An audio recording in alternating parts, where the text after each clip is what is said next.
Hi everyone, it's Don and I hope you are having a fantastic day. Well, just after saying, hey, Carnival's bringing back some perks for loyalty members, they're also raising prices for everybody else on the cruise.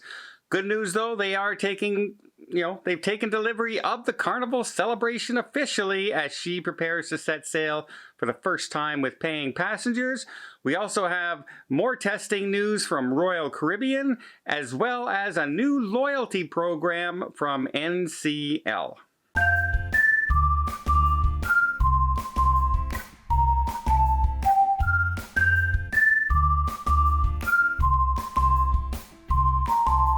That's right, just after saying, hey, Diamond and Platinum loyalty members will be able to do priority boarding again. Some good news finally, something's back.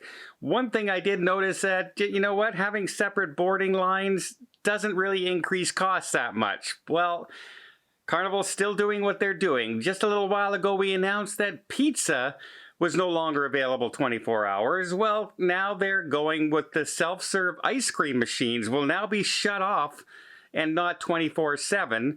They are saying that it will be open from 11 a.m. to midnight from now on. So those late night people who are partying and dancing in the clubs who decide, you know what, I want an ice cream on my way back to my cabin, sorry, you're going to be out of luck unless you leave the party early.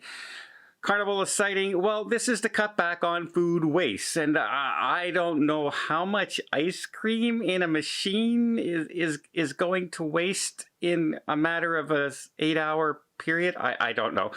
They're also raising prices in other areas. That's right, the steakhouse is now going from $42 to $48 per person. By the way, that's the second time this year prices have risen for the steakhouse, making it an increase of about 25% all in all.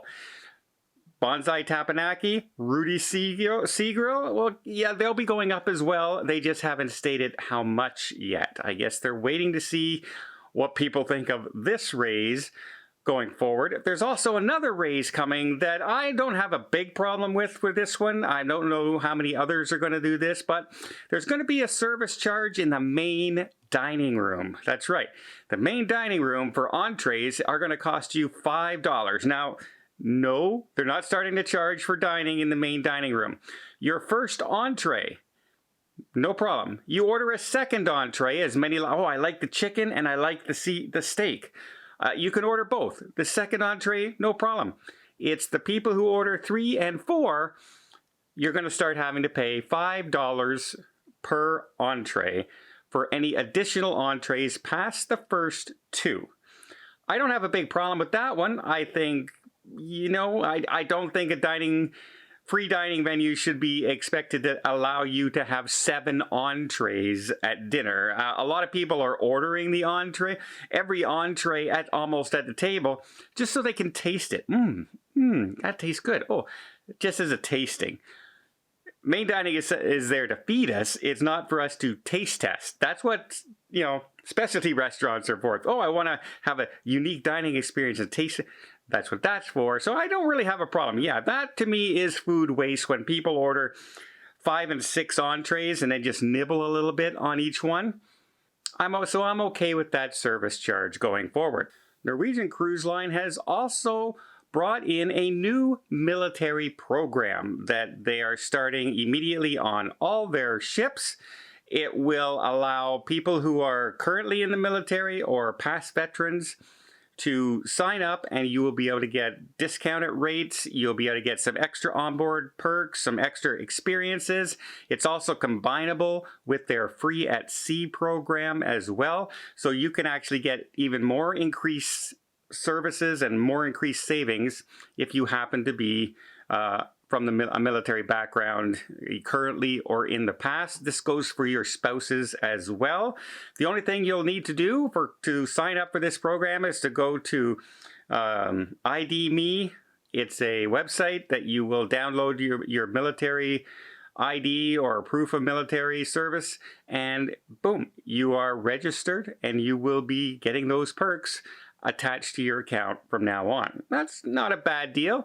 I always say the more we can do for firefighters and medical doctors and service staff and anybody like that can save my life at any given time, I'm okay with giving them some extra benefits, and I'm glad some cruise lines are doing so.